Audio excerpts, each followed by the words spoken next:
Hello, girls, guys, or otherwise. This is Rich, and welcome to another Witchy Book Club series. This one, again, is coming in late. Hold on just a second. Let me go ahead and adjust the there. Hopefully, that reduces the glare on my glasses. Coming up a little bit late. Long story short, as you can see, I'm back in a hotel room down in Dover, reserve weekend.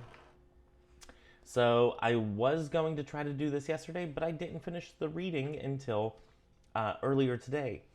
I then, uh, well, I got into traffic coming down here. There was a car flipped over. It was horrible. I don't know if anybody died. I'm sure somebody got hurt by the looks of the car. It was bad, but I was sitting in traffic for like 3 hours for an hour and 45-minute drive. But I was going to finish the reading yesterday and then film or record whenever I got off work today. But yeah, I finished the reading today and then I went and did a little witchy shopping. I got some more books because, well, books. And I got I got a deck that I'm not sharing yet. That will probably come up towards the end of the year. You all will see that in a Tarot Talk video. I will pre-record it so that I can actually delve into those cards because I kind of really want to use them. Anyway, I'm going to go ahead and go into our Outer Temple of Witchcraft, chapter 9, as per usual. In the description box below, you will see a link for an Amazon link. I do urge you to get this book if you want to follow along at a local witchy shop or local bookseller, or by small businesses and whatnot. But if that's something that you cannot do, that Amazon link is there for you. Anyway, I want to get into that, but I do want to say that tomorrow's Crystal Pagan Sunday edition might be a little bit late, depending on how quickly I can get through this and record that and not have the battery on my iPad go dead, because like an idiot, I left it, just draining of battery and not charged up and all that. And tried to charge it today, like after I came home from witchy shopping. And yeah, I'm at 50% battery. So I'm going to try to get on into this and get it done quickly so I can actually get into the Crystal Pagan Sunday before the battery dies. I do have the charger here, and the reason I don't have it charged up while I'm doing this is because I have my mic plugged in. So as you can see, I think it just gives a better sound quality to the video as a whole, because yeah, that's a thing that I need to be concerned with and make sure that it is good for all of y'all. Anyway, getting into the book here, again, link below. Hit that subscribe button, hit the bell notification, hit the thumbs up, thumbs down, leave a comment, all that good stuff. It all appeases the algorithmic gods of YouTube. All hail the algorithmic gods of YouTube. We're getting into chapter 9, lesson 5, Tools of the Craft. I'm going to kind of breeze through this because there are actually some things that I want to cover on a Witchy Wednesday that come from this chapter, that have spurred ideas for Witchy Wednesdays that have come from this chapter. So, as we usually do, let's look at the first sentence or two sentences of this chapter to see how it opens up and introduces us into Lesson 5, Tools of the Craft. He starts out, "Witchcraft is the path of many tools. You won't find them all on the altar." I like this. He opens up with, there are tools for this. There are many tools out there, but they're not always on the altar. Sometimes they are not part of the altar setup. Sometimes they are tools that you use once and you're done. Maybe you use an herb for a particular spell or a particular working of some sort, and that's it. It goes away in its use. Maybe there is a stone that is its only purpose is to be there for that moment and to be part of that spell. I actually have a I think it's smoky quartz. No, I think it's rutilated quartz that I used, and I wrapped a petition in it, and it is still doing its job. I think it's come to a point where I can unravel that. It's been several years, and that has been its sole purpose, is to do that working with that spell work attached. So yes, I think that's one thing that can be unraveled, and if it becomes an issue again, then back it goes. But there are certain tools that may come into your practice that you use once and for a specific purpose, and that is its entire purpose, is to do that one job. But these are things that you won't always find on the altar, and that's okay. And yes, I am drinking Mountain Dew. No comments, and not sponsored. Yeah, Pepsi, if you want to sponsor me, get at me. I will hawk your shit. So anyway, so he does say here in the following paragraph, this is on page 163, the internal technology led to a great debate as to the need and purpose of outer tools. A common teaching you will hear from some pagan circles is that you need no tools. They are just props. They are just a focus of your power and have no inherent power of their own. I understand the sentiment, but such statements are not entirely truthful. And my note here says, I'm intrigued. I have a thing about tools. You don't necessarily have to have them. But to say that this is not entirely true, it intrigues me. I have an inkling that I need to know more of what is being said here. He continues on another paragraph down. Tools do, however, have power. Their power is beyond the symbolic power of what they represent, but that's important. The power is beyond their functional abilities, based on their nature and shape. And I like that he goes into this. Tools do have power. And by that, I kind of agree, but I also disagree. I agree in the manner of such things as, yes, stones have inherent properties. Herbs have inherent properties that make them susceptible to being used for certain sources or certain uses. I agree with that, and I'm totally for that. But I don't agree that they're always needed. Then he says the power is beyond their functional abilities based on their nature and shape. Okay, so by this I think he's meaning, like, if you have a pointed or an obelisk shaped crystal, then it will be more attuned to a god type force than a goddess type force. If you have a spherical crystal, it may be more guided towards a goddess type force than a god type force. Yes, I can agree with that. And I can agree with that certain things have certain inherent properties. I'm just cheating my steps, don't mind me. Moving on. The first power of magical tools comes from their vibration. Each tool consists of different substances, each with a different energy, a different vibration.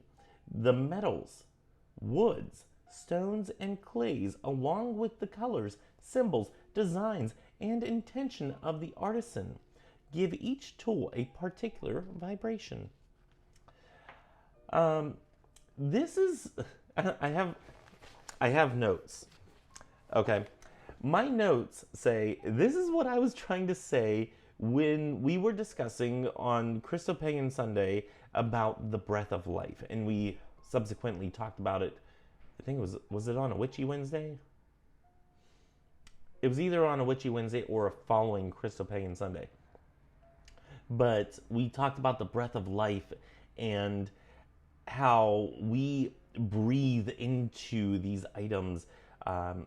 We give them, you know, more oomph, I guess. We awaken certain things, and it's kind of a chicken and egg thing that I was debating. Which came first? Did they have the inherent properties, and I just gave them a boost or awakened those, or were they already there? Were they already working? And my breath just did nothing, or did I put those things there? Yeah. Anyway, I'm getting down that rabbit hole with trying to explain it, but he does it in like 3 sentences here. So each tool consists of different substances, each with a different energy, a different vibration, and all that stuff. So I like that he put that in there. And I think that's kind of what I was getting to with the breath of life debate there. I still think this is something that is totally open to debate. Do they have inherent properties? Do we awaken them with the breath of life? Or is our breath of life necessary for putting those wheels in motion? Or do we just focus things with a breath of life? And I think I've come to kind of a consensus in my own mind, and we discussed that. But I'm still very much open to debate on this. Going a little further down here, the second power of ritual tools is their ability to store and release energy. Yes, absolutely, totally agree. Ritual tools can hold that energy in and kind of act as a battery. So, for instance, and I have 0 things here in front of me as per usual. So, I have my little dictaphone here. Okay, I kind of love this thing just for the easeability of it. I don't use this nearly enough, and I should. But if I wanted to store, actually, this is a good example. If I wanted to store something on here, I could speak into it and I can have it stored in here for years. I have something stored on here. It was a conversation with a cousin of mine from 2012. So it's going on, 9 years old. This little recording. It's like 8 hours long. It was a fun day. We talked all about family history and all that stuff. It was great. But it stores the energy. Like, if this were a ritual tool, it will store the energy in it and keep it there. And if at any time I need to just recharge myself, I can sit there and hold that ritual tool and I can just feed off its energy, just pump myself up a little. I usually do that more with crystals. Crystals seem to be a little easier to work with in that manner. My quartz crystals are over there, my traveling quartz, of course. They are over on my nightstand.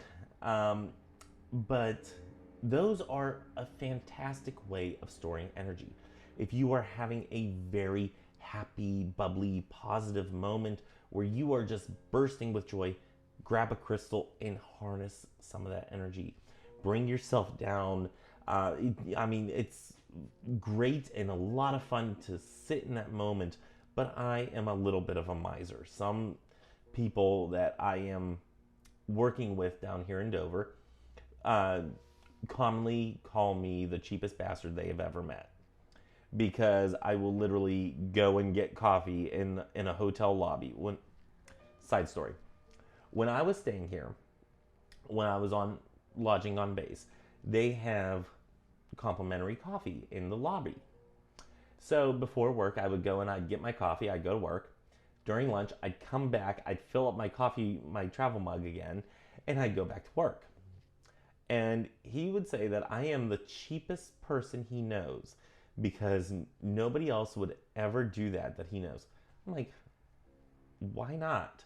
That makes common sense. Why am I going to go to the gas station on base and have, the same quality coffee from there and pay for it when I have a free version right across the street? Doesn't make any sense to me. It takes me 5 more minutes to get there, if that, and I can get the same quality coffee. Didn't cost me any money. But I am a miser. So getting back to the crystal part of it all. If I'm in a joyous, bubbly moment where I am just brimming with joy and happiness and whatnot, I'm going to grab a crystal, and I'm going to try to put some of that energy in, just enough to bring me down a little bit, just a little bit to ground me, and I'm going to store that in there. And I'm going to hold it in there just for, a rainy day whenever I am feeling down in the doldrums, whenever I am in a depressed stage where I am sitting in bed and I cannot leave my bed for anything. I'm going to reach for that crystal. And I'm going to remember those moments, that moment of joy and bubbly goodness that, is harnessed in that crystal. It's a great way to actually harness energy for later workings, not only for, those times whenever you need those energies just to get through a day-to-day life, but also for ritual times.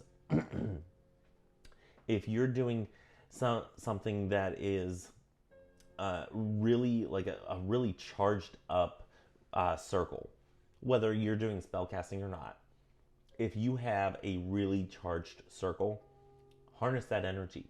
Because if you need to do it use that type of level of energy for spell work, that will be your go-to crystal. Just a tip. But yeah, I am one that I will charge up crystals, and I will have them for emergencies, because I'm a miser type of cheap little bastard that will utilize the energy that I have saved up, over time to get me through.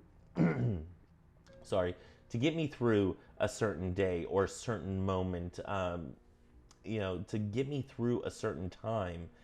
And I like that he put this in here as a second power of ritual tools, because I don't really think of it as something to use for tools as much as I think of it for stones and crystals and stuff like that. Now, certainly those are tools. Those are working tools of the craft in a large sense, but certainly not necessarily altar tools as I would consider them as tools. Yeah, I hope that makes sense. I consider like the wand, athame, chalice, Peyton as tools. I consider crystals as stones, and I like spell work items, or just a different sect, not worse, not better, not worse, just a different sect. It's kind of like, I wouldn't consider herbs tools. They can be used as tools, but I wouldn't consider them as the tools of the craft. Your mileage may vary, perfectly fine. Tell me in the comments below. We're going to move on, though, to page 165, where he talks about building the altar. And I wanted to point out something in this one paragraph. Cabinets with doors make excellent altars too, because they can be closed and locked when needed. I have a video from, had to be 2010, maybe 2011, where I showed my little ritual cabinet, my witchy cabinet. I had that cabinet for years. And it wasn't until I moved back to New Jersey. That cabinet was in my bedroom when I lived at my aunt and uncle's place. And I told them, I said, if you ever get rid of that cabinet, I want it. Finally, they said, you know what? You can use the cabinet. It was a dresser, cabinet, all that stuff. Love this damn thing. And it's traveled with me. It traveled from Kansas to New Jersey down to Florida. And on the way back from Florida, it kind of got a little rickety. And I ended up having to do away with it. But I cannot agree with him more that cabinets with doors make great altars. I do suggest that. I also suggest dining room hutches, like what I have in the witchy room that's usually behind me. A hutch that's kind of open, but has like doors and shelves and everything. Absolutely fantastic if you have like an open type hutch. Kara, in one of their old videos, showed an old dresser that had little shelves, and they used for the different shelves the different elemental associations, and that's the way they used it. And I think it is fantastic. It was a wonderful dresser. I don't know if they still have it. And Kara, if you watch these, which I don't think she really, I'm sorry. I do apologize. And I'm going to stop.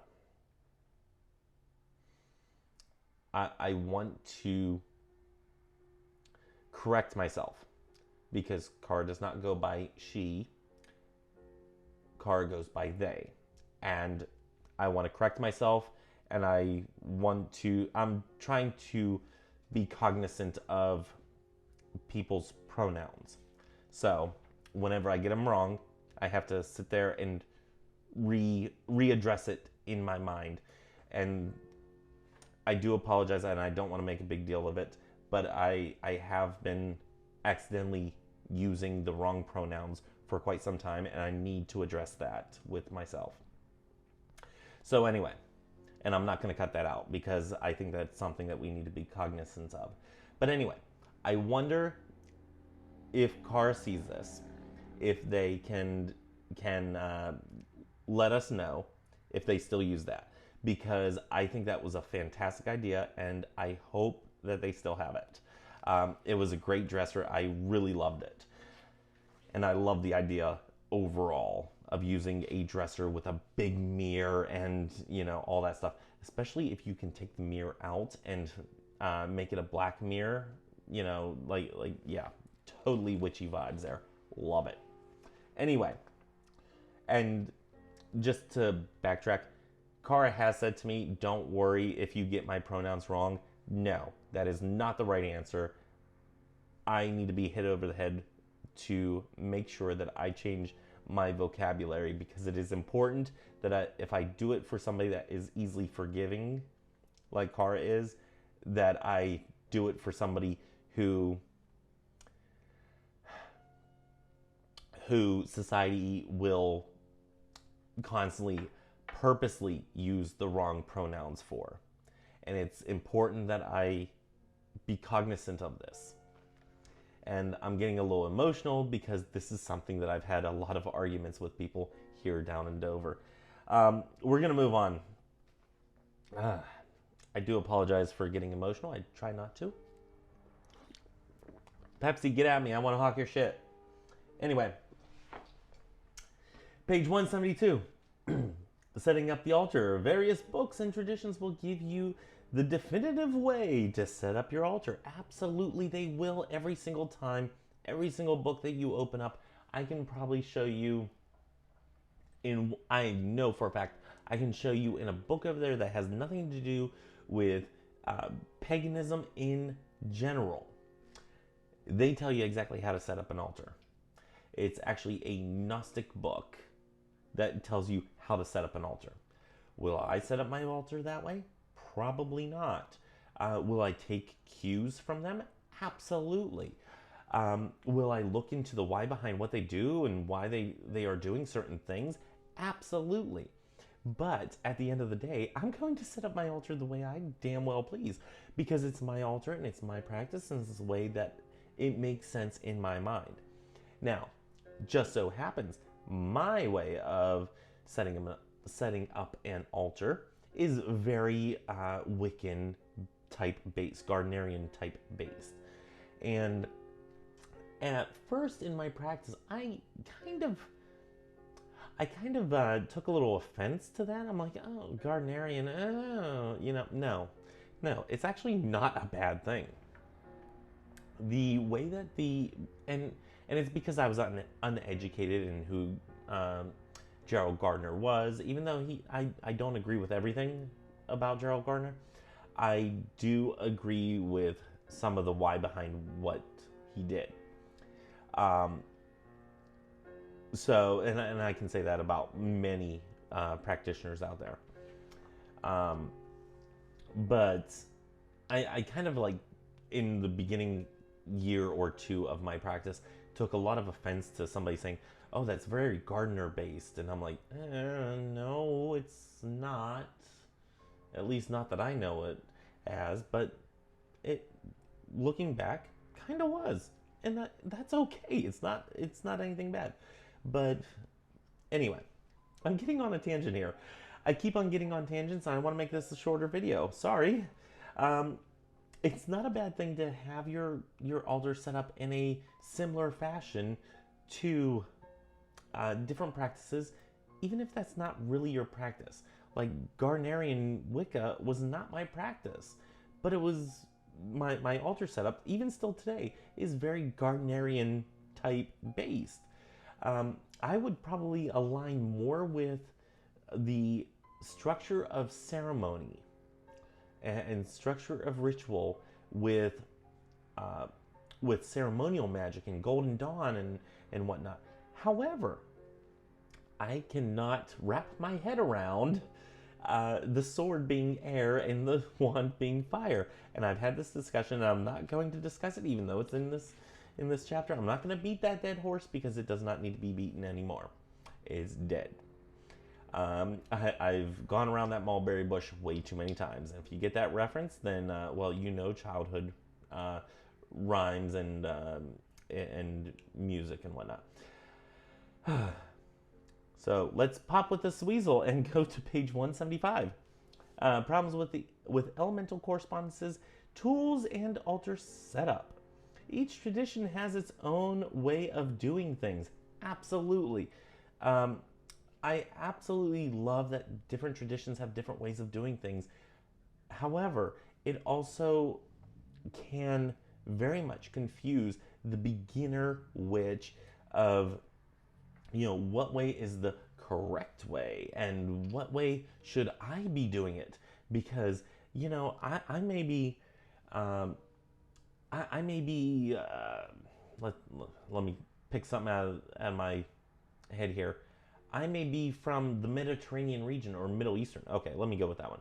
I may be Middle Eastern, but I have a pull towards, Celtic um, uh, deities. What does that mean? Which one should I be going with? Should I be going with more of the Middle Eastern or the Mediterranean type? Or should I be going with the Celtic type traditions? Should I be doing something in between, like Strega? Or should I be looking into something a little bit more in the like Spanish region? Or, should I meet in a middle ground? Should I or shouldn't I? And these are issues with beginner practitioners, especially beginner practitioners. And it's something that still comes up, I think, from time to time with practitioners who have been doing their practice for a while, but want to change things up. Having certain ways of doing things for a tradition is fine, and it's great, and it's beautiful in its own way. But as beginners, we sit there and we're like, theirs is completely different from theirs. And I am just learning, and I don't know which one is correct or which one is right, which one is valid. Because if you're like me, you come from a church background, and I come from an evangelical type background, where it's very much there is one way of doing anything, and it is spelled out in this one book in this one way, and you have to be lockstep in doing it that way. Otherwise, you don't get the rewards. So, if you're coming from that mindset, it is very mind boggling to see different traditions doing things different ways and not knowing which way is correct. Which in reality, you know, the one thing that I like is it a circle or is it a square? Yep. All of it is true and all of it is valid. And if you know where I got that reference from, then kudos to you. It was actually from a talk called Everything is Spiritual, and I do advise everybody to go out and watch it. It's by Rob Bell, and I think it's beautifully put. It is a Christian teacher. However, I don't think he's a pastor, but I think I would say that he's a teacher at very least. But I think it is a well put together type of presentation. I haven't watched it in a while, and I kind of want to go through there and tick off some things, whether or not I still agree or disagree. So some things to do. Anyway, continuing on page 175, if you understand concepts behind not only your tradition but also the symbolic thinking behind many traditions, you have a greater appreciation for all aspects of craft, even if one way is not your way. And I absolutely love that he puts this in here. There is nothing wrong with seeing the beauty and the joy and the way that somebody else practices their craft, because it is okay for them to have a beauty all in and of itself, even if it's not the way that you practice. So yes, I think that is completely valid. Great advice. Moving on to page 176.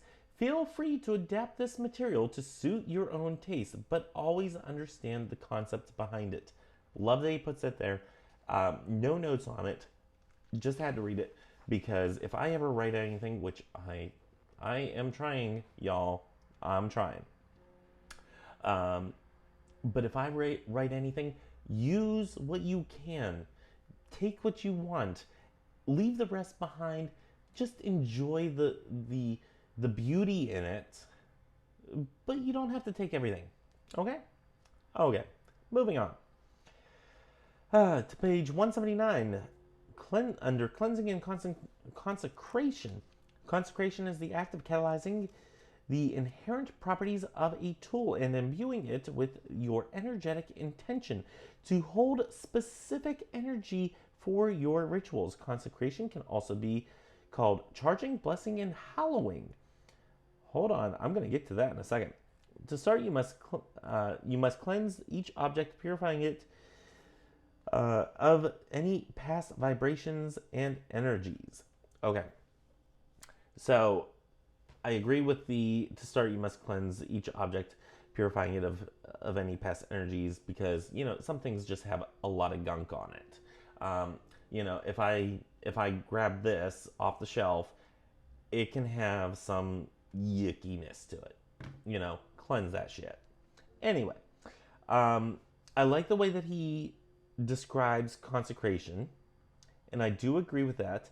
The thing that I really wanted to touch on in this, and why I underlined it here, is consecration can also be called charging, blessing, and hallowing. For one, charging, yes, absolutely, I can agree with it and get on board with that. Blessing, I think that as a cleansing and consecration, a blessing can be used in different ways. Like, I can send out a blessing to let's say I think Christy's probably what? Christy, right? Oh geez, now I'm gonna hold on. because if I'm gonna get names wrong here, I'm gonna just yeah, I'm not gonna be fun. Yeah, Christy.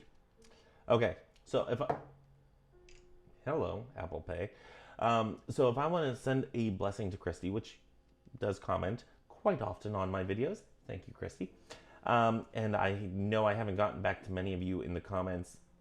Yeah, let me just address that here for a second. I got a lot of comments on Winnie's video, and I want to answer those ones first before I get to the thank yous and whatnots of other videos. I like to do them in order because, well, they come in an order. They should be answered in order. And yeah, for me to go to that one, it's going to be like, okay, I have to process through stuff as I'm going through that video or through those comments and whatnot and just saying thank you. But I do see all the comments. They pop up on my phone. Love them, always. But anyway, getting back to the word blessing here. Blessing. If I bless something, if I bless this, I can cleanse it. I can strip it of any negative energy. I can get it out of there, just wipe it clean. So this is basically a void of energy.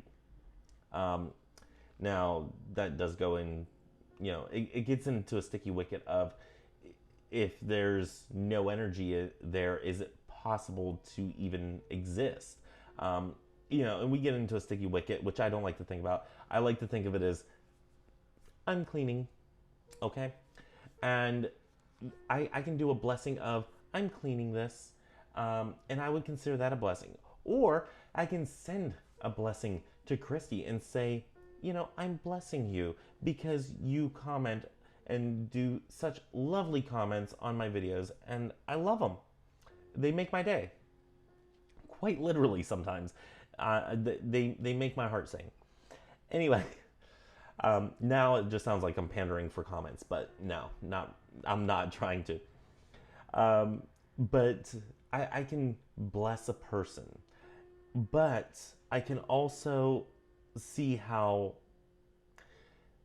consecration and giving something, consecrating it with a purpose is also a blessing. And I would consider that as a blessing.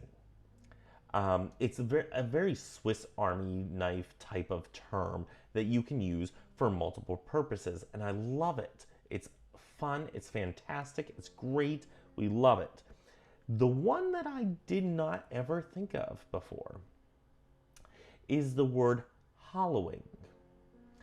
And I really, really resonate with that word. And thank you to Christopher Penzak. Christopher Penzak, I am blessing you with joy because you have given me the word hallowing. It is a word that I have kind of been searching for in a manner for this action of consecration. Is you're making it a hallowed object, and it's. Let me look up the actual definition here while I have y'all here. I'm just gonna do hallowing. Whoop. Apparently I don't have internet access right now. Come on. Well, then we're gonna take off the there we go. Honor as holy, makes holy, consecrate. It's literally one of the terms for consecration. It is making this item holy. And I love that he gave me this word because I'm going to use the fuck out of it for the rest of my life. Hallowing. I've made it a hallowed object. I've made it holy. Love that word. Thank you. Blessings to Christopher Penzak. I am sorry, this is going to be a long video.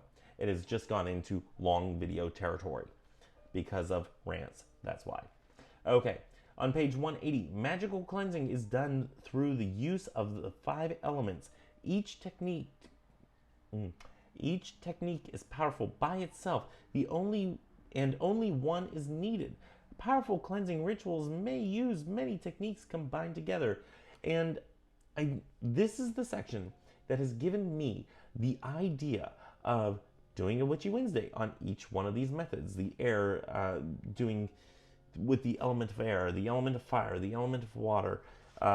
We have the element of earth, the element of spirit, and ways to cleanse your tools with each element. So look to Witchy Wednesdays. As of right now, I think the last Wednesday of any month, I'm doing a what am I selling on eBay that can be used for a witchy purpose. I'm doing those videos on the last Wednesdays, but I do want to do a 5-part series, 5 parts of cleansing tools by the elements. I think that is something that is kind of needed, or kind of needed to reflect on, and some ways that we each might not have considered. Yeah, so I think that's something that I'm gonna do, or maybe I'll make a small series. Maybe I'll do 3 videos. Maybe we'll do air and fire, and then we'll do earth and water, and then we'll do one with spirit and a wrap up. Maybe we'll do that. We'll see what happens. Moving on to page 182. Cleanse all your tools right before you charge them, particularly for the first time. If you are not confident about your cleansing technique or techniques, you can use a pendulum. See the Inner Temple of Witchcraft, chapter 13, for more unpendulum use to determine if the object is clear before going to the next step. Okay, no comments on it. I'm laughing because I rambled and I stuttered and tripped over my own tongue. Actually, I tripped over my own lips. But I have no notes on that because it is great advice, and I just wanted to make sure that it is recorded here for y'all. On page 183, this I thought may be a little much. All the objects on the altar should be charged, from candle holders to matches, bottles, and statues. Okay, that's getting a little extreme, at least for me. I have never charged, cleansed, consecrated, whatever, hallowed any of my matches. I've never thought of that. Like, bottles I can see, because those are, like, especially if they're going to be used for spell work or for a ritual purpose. If they are just sitting there on a shelf holding herbs, I don't think they necessarily need to be cleansed and consecrated and charged. But if they are going to be part of spell work, I definitely think so. Now, candle holders, not really, I don't think. Not something that I would do necessarily, but I mean, you do you, boo. Statues, absolutely. I think to a point, statuary in itself can be charged and cleansed and consecrated and have its own energy about it. But if you do get a piece of statuary that has a little gunky funky energy, and you don't feel entirely comfortable with it, feel free to cleanse that, because that is something that, if it's not being occupied as a vessel of a goddess or a god, something else might have tried to come in and set up shop. So feel free to cleanse that energy out. In my thinking, now this may only be me, I don't know, but my Sophia and my Christ statues respectively, wouldn't necessarily need to be consecrated. And the reason, or cleansed and consecrated, because in the act of me calling them forth to embody themselves in these pieces of statuary, they do all of that. To me, that is being done entirely by deity's presence. They dispel all of that, any gunk or blah that is contained in those pieces of statuary, it's gone at the moment that deity comes down and embodies that. The power of deity is so strong that, yeah, nothing else survives in its vessel, in their vessel. Moving on to page 185. Once the tools are charged, there's a typo there, don't worry. Once the tools are charged, some practitioners are adamant about letting no one touch their tools for fear of contamination.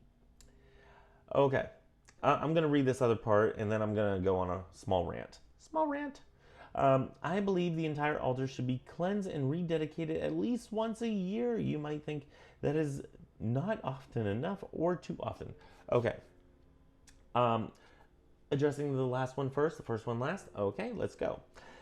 So, as far as the altar being cleansed and rededicated once a year, might be a little bit much, might not be enough, depends on the person, and I'm okay with my altar being a space that just continually, in its presence of being worked on and worked with, that it continuously is mixing up energies and dispelling the bad ones, all that stuff. Now, I may not go through and wipe down the surface with any certain wash or anything, but I certainly do go around and I will cleanse space, and in my mind, that cleanses the altar space as well. Now, on that note, do make sure that you actually dust your stuff. You know, although statuary sits there and looks pretty and excuse me, and has its purpose in ritual, sometimes you gotta take the statuary off the altar, rub it down a little bit to get all the dust off, and then you can put it back up. That's fine. Physically cleaning your altar space and your altar tools and your statuary and anything else that you have on the altar is important work and should be done, and something that I need to do once I get home. And even if that is something that you do once a year, that might be enough. Depends on how dusty your house is or your working area is. Okay. On the subject of tools being handled by others, I have some mixed emotions on this. Hold on. Okay. So, and I've said this before on Pagan Perspective videos, I do believe. So, as long as if you are not messing with spell work that I have going on, and more than likely you'll know because I'll say, just don't touch that, and you're good. And as long as if you don't touch that, I'm fine. But if you were to come into the witchy room, more than likely I have invited you into said witchy room. With that being said, if you happen to touch anything in said witchy room, I would be okay with it, because if I trust you enough to come into that room, I am entrusting you with having the reverence for a wand or an athame or a dictaphone. But like, say you come up and you're like, you know, oh my gosh, what a beautiful wand, and you pick up that wand and you're like, oh, that's wonderful, it's beautiful, and oh my gosh, it's just vibrating with your energy, I love it, and you set it down respectfully and whatnot, I have no issues with that. If you grab my chalice and you're like, oh, that's beautiful, it's wonderful, the artist was magnificent, tell you what, the artist of that is kind of a dick, but he does good work. Actually, he not just kind of, but yeah. Anyway, if you pick up my my chalice and say that, and then set it down respectfully, I'm not gonna say anything, because you're being respectful of the reverent and having that reverence for those working tools. And I am completely okay with you touching one of my tools in order to either admire it or to hold it and be in that space for a second. I'm okay with that.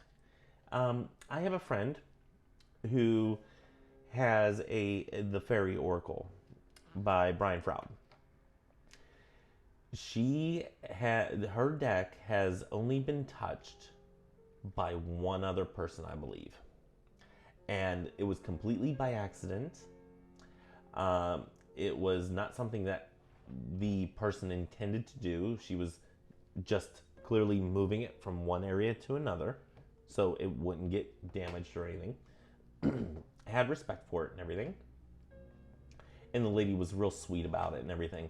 And my friend, still to this day, will say, I'm the only one that really ever handles these. The only one other person has ever touched this deck. And, she is one of those people that you don't touch, when she's giving a reading for you with the Fairy Oracle, do not touch those cards. You put your hands down at your side and they will stay there the entire time. That is, that's the way that she works. Me, you want to pick up my tarot deck, you want to shuffle them all up before I throw down some cards, fantastic. I encourage it. And this is a point of contention for a lot of people. Where do you all sit on people touching your tools? Are you very much not in my house? Or are you the, go ahead, fool around with it? Twirl my wand like a baton. No, really don't do that. But, if somebody's being respectful of your working tools, would you allow them to handle those? That is a question I have for y'all. My Book of Shadows is a little bit different. And that's only because, and really, I would be okay with a lot of people leafing through that. Only because the truly, truly deep down personal stuff goes in my journal. My Book of Shadows is not necessarily where I do my witchy journaling. I do regular journaling in a journal with witchy aspects as well. So my journal, I wouldn't feel comfortable other people reading. But if you were to grab my Book of Shadows and you were to start to leaf through it, the only things that I would really find were really personal are maybe 5-6 pages. And those are really easy for me to say, let me take a paper clip and just paper clip those together. And that way you don't see the personals. But other than that, feel free to leaf through it. There's some cool shit in there. So what are y'all's thoughts on that? I'm interested. Let's see. Then he goes into devotions, and I like that he goes into devotions. And I'm not going to touch too much on it because there is an exercise in here, and I do recommend this. I'm not a good one at devotionals. I said back at the beginning of Lent that I was doing the Gnostic Rosary every day for Lent. I lasted a good long while. I will say that. I missed one day in a really long streak. I think I made it, okay, I say really long. I think I made it probably about halfway through Lent. And that's pretty darn good for me to stick with something for that long, doing something ritually. And doing something daily, especially something that can take like 20 to 30 minutes, depending on how fast I'm going in recitation. So, I absolutely love that he puts this in here about altar devotionals. One thing I do want to say, and I'll get to that here in a minute, and I have a little mini rant for that. But we are at the end of the chapter, and then I'm going to read because what I have to say is in the tips. Okay, homework. Start gathering your altar tools as needed and create a space for them. Okay, done. Do exercise 27 and 28, which I kind of skipped over. I do apologize. 28 is the altar devotional. 27 is consecrate altar tools. Okay. And I'm going to make, I'm definitely going to make videos on the consecration. Probably teaming up cleansing and consecrating in the same manner. And I might do a video on the altar devotionals. I might. Okay. We'll see where that goes. We're going to address that in some time. And if you see that on a Witchy Wednesday, then you know. Anyway. Continue journaling regularly. Practice your altar devotional. Continue journaling regularly. Have not been journaling regularly. I know some of y'all have commented on that. That journaling's tough, y'all. Continue a regular meditation practice using the meditative tools from this book, Outer Temple of Witchcraft, and any other techniques you find helpful. Okay. Tips and a little rant. And then we'll be done because this is going to be an hour long and I wanted it to be half that time, but rants. Okay. Don't get upset if you lack the discipline to do your altar devotional consistently. You are learning discipline. If you get angry, and I'm sorry if you hear that, people are rude with bikes. If you get angry at yourself or feel guilty about it, you will never want to do it. Devotionals are blessing and a joy, are a blessing and a joy. This path is not about guilt or shame. For now, do it as often as you can. Strive to do it regularly and watch your discipline grow. Cannot say how much this absolutely warms my heart. Because whenever I started lapsing on my daily rosary, the Gnostic rosary that I shared with y'all, and that I posted on the website and all that stuff. Yeah. As I lapsed on that, I felt guilty. I felt pressured. I'm like, oh my gosh, what will people think? Oh my gosh, who am I? And it's nice to see somebody in this book, be it a book and a half into a series, already a book and a half into a series of 5 books or something like that. But I wish it was said earlier, but I really appreciate, and if he has said it earlier, I might have skimmed over it or might have forgotten it between then and now because, well, we're in July and, he may have said it in like January or February, that type of thing. And I sleep from time to time. So, yeah, if he said it before, I apologize. But, yeah, that's something I forget. Is that this practice that we're doing, the path that we are on, is not supposed to shame us or guilt us into, feeling horrible. Do it as you can, or do it as much as you can. And I'm actually going to probably be touching on a part of this for tomorrow's Crystal Pagan Sunday because, that's part of something that I'm reading here.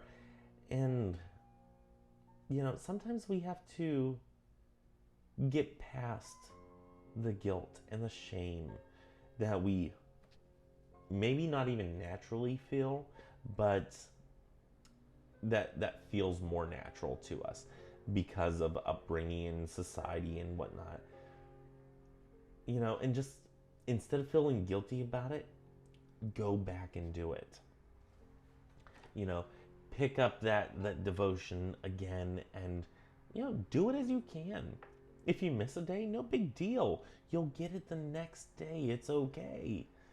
And that's something I have to get into my brain thing that needs to be established and rectified. That if you mess up once, it's not the end of the story. It's not the end of the book.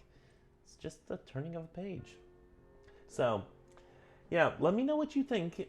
Questions, comments, queries, anything to add, take away, things I did not cover, things you agree with, disagree with, whatever. Put it in the comment section down below. This has been one whole hour of the Outer Temple of Witchcraft by Christopher Penczak, Chapter 9, entitled, I can't even remember what the title was, Tools of the Craft. So, anyway, as per usual, go down into the comments or into the description below if you don't have your copy and get a copy. Next week we are going to be covering Chapter 10, Lesson 6, Divination of True Will. Wow, that is a mouthful. And it looks like a pretty... Oh, no, that's not the hefty chapter. The hefty chapter comes, I believe, at Chapter 13. That's the one that's heft. Ooh, I'm going to have to get on some reading there, because I don't want to be reading like 60, 70, 80 pages in like 3 days or 5 days or 10 days. Yeah, that's a lot for me. Anyway, that's a lot of rambling for me as well. I'm going to try... Ooh, it's almost not... It's 8:45.